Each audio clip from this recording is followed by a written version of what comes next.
Assalamualaikum warahmatullahi wabarakatuh. Selamat datang di channel Rani Budianti.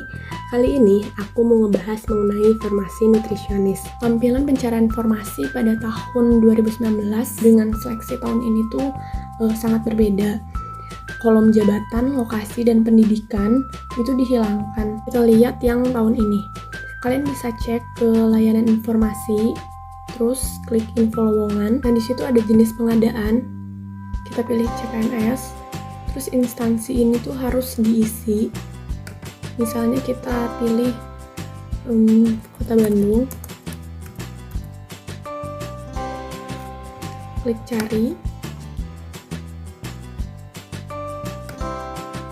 Kemudian langsung tampil pemerintah Kota Bandung untuk kebutuhan CPNS dan kita langsung ketik gizi.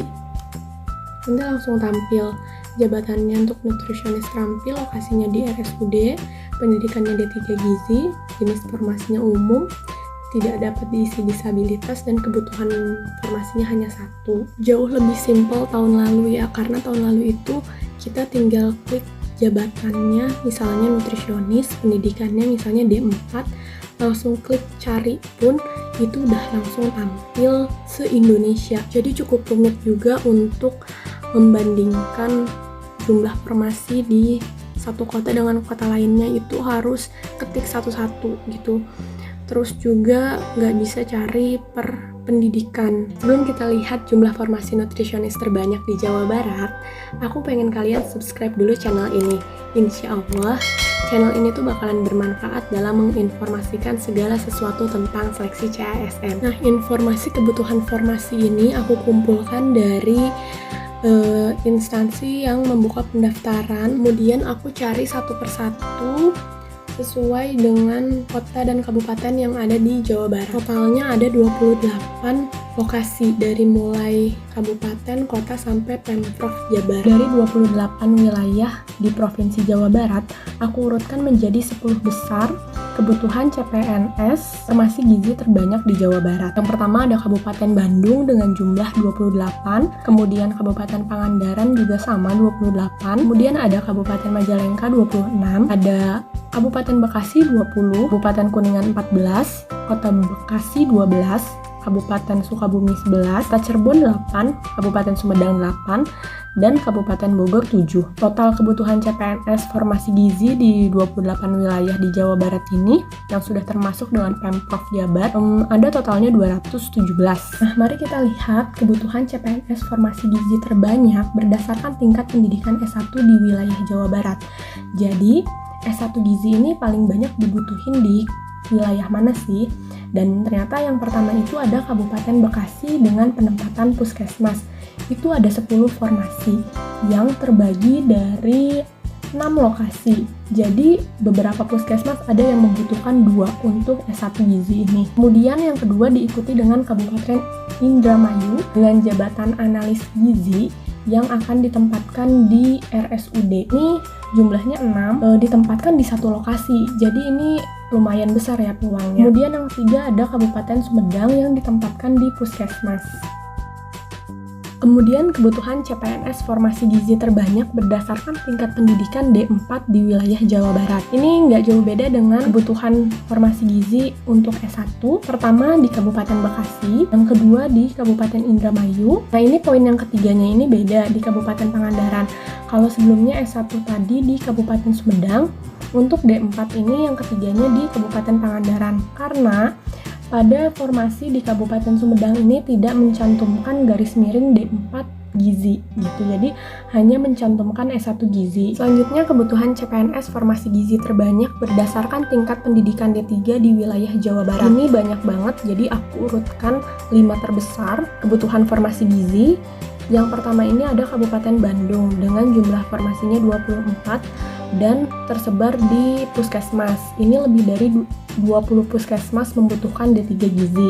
Kemudian yang kedua ada Kabupaten Majalengka dengan kebutuhan formasi yang akan ditempatkan di puskesmas ini sebanyak 21. Ada beberapa puskesmas juga di Kabupaten Majalengka yang D3 gizinya ini membutuhkan 2 orang. Yang ketiga ada Kabupaten Pangandaran, ini membutuhkan 18 orang untuk disebar di lebih dari 15 puskesmas di Kabupaten Pangandaran. Beberapa puskesmas membutuhkan 2 orang D3 gizi. Kemudian yang keempat ada Kabupaten Kuningan dengan kebutuhan formasi D3 gizinya ini 14 untuk puskesmas. Kemudian ada Kota Bekasi juga membutuhkan 11 D3 gizi untuk ditempatkan di puskesmas.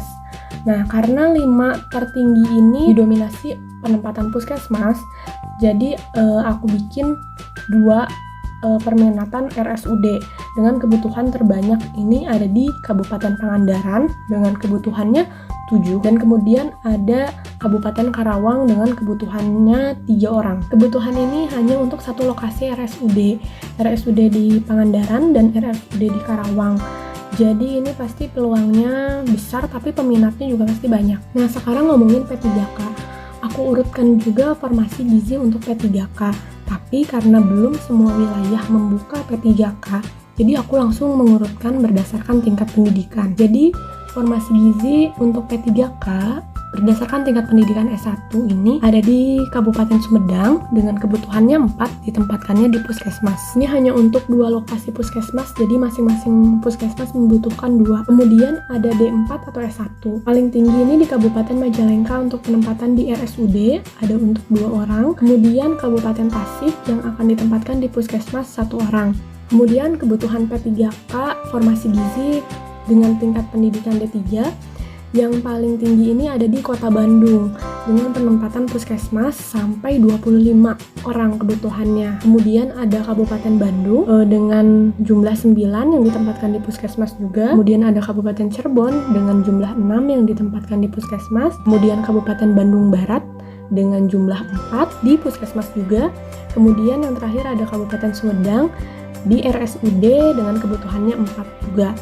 Dan total kebutuhan P3K untuk formasi gizi di wilayah Jawa Barat ini ada 63. Nah, kalau ada lokasi yang diminati di wilayah Jawa Barat, jangan lupa untuk cek kembali PDF dari instansi tersebut. Ini kotretan yang aku buat sebelum buat video ini. Bagi yang membutuhkan silahkan screenshot atau kalian bisa chat aku untuk minta PDF dan file ini. Dan sekarang aku pengen ngasih tahu teman-teman formasi dengan kemungkinan peminat yang tinggi di setiap daerah. Kayak gimana sih cara ngelihat peluang? Nah, yang pertama, instansi yang berada di kota besar itu biasanya lebih diminati daripada instansi di kota kecil atau di kabupaten. Seperti Kabupaten Pangandaran dan Kabupaten Bandung itu jumlah formasi penempatan puskesmasnya itu sama-sama 28.